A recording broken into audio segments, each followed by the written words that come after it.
Hi everybody and welcome to today's session. I'm Coach Carolin and today we're going to talk about the slicer's finish. Yes, you can see who is a slicer by just simply walking down the range, not even looking at their ball flight once.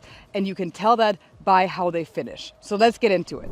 All right, you're like, Carolyn, you're crazy. Why would you be able to tell how somebody actually hit the ball after they've hit it without looking at the ball? Here's why. Because when you look down the range and you watch people hit, there are some people that always lean one way or the other after they've hit the shot. And that tells you a lot about their shot shape, their weight transfer. So you see where I'm going with this. This is what it looks like. This lean, if you see this, they're slicing it.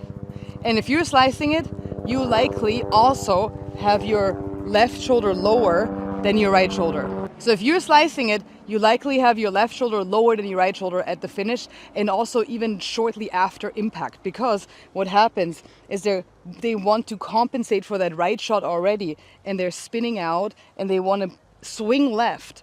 And the harder they swing left, the more down that shoulder goes, the more up that shoulder goes, the lower the finish. If you look at me from down the line, my hands are really finishing super low now. They're finishing below my shoulder. If you have my shoulder here as a reference point of where this club is exiting. And the drawers, on the other hand, they will have exits above their shoulder. So whenever you look at your finish, make sure you reference the club from down the line. Is it exiting below my left shoulder or is it exiting above my left shoulder? If you're struggling with the slice, adjusting your finish and mentally thinking about adjusting your finish to a higher finish where your hands exit more to 12 o'clock, which means the club will exit more above the shoulder, is actually a great thought for you, especially on the golf course when you don't want to be thinking a whole lot of technical stuff, because thinking that is going to shift your swing path even though it's past the ball, guys. Try it out next time. I promise you this works. And the problem with this left low finish is the more left you swing, the more right you'll go, guys.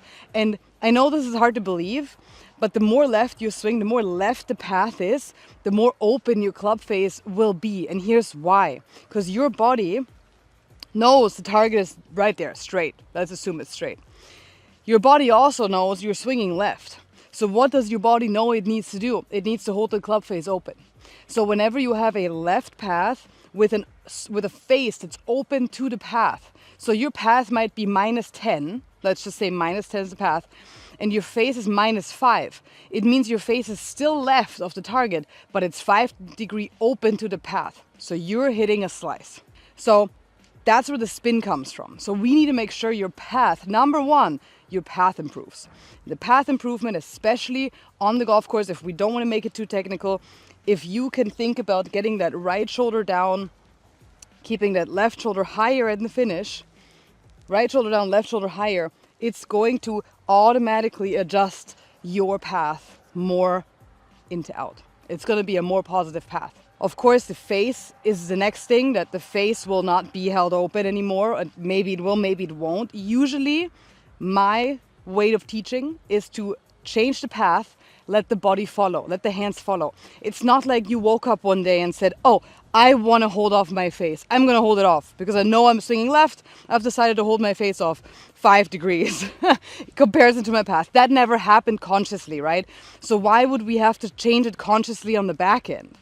So that is why if we consciously can change the path, our body and hands and club face will realize, oh, I'm coming more from the inside. I don't have to hold that face off. Your body is going to actually start rotating that face a lot more with that higher finish feel, and then be able to actually start hitting more draws or at least cut off some of that left to right spin.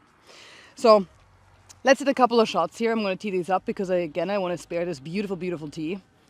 So watch my finish here. I'm going to finish one very low underneath my shoulder.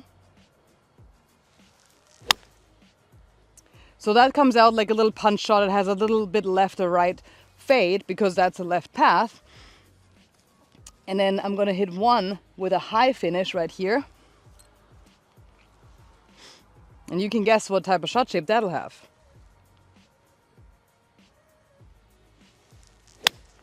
There you go. That was a perfect little baby draw. and I'm thinking nothing other than my finish. Try it out next time. This is mind-blowing. I love this stuff because, again, I was a player. I want you guys to be able to go out and play on the course, have some thoughts that you can do on the course. If you get into, a pickle, you can think about this, and it's not super technical. Not super technical. It's actually very not technical. All right, guys, thank you so much for watching. Make sure you watch that finish of yours. Make sure you adjust that finish. Golf's a game. You guys can all do these motions. Like, the difference between a finish that's here and a finish that's here actually doesn't take any more athleticism than one or the other, right? I mean, you can be here and you can be here. You don't have to be super flexible. You don't have to be super strong. It's just allowing your mind to go there. So let it go into a better place. Thanks so much for watching. I'll see you next time.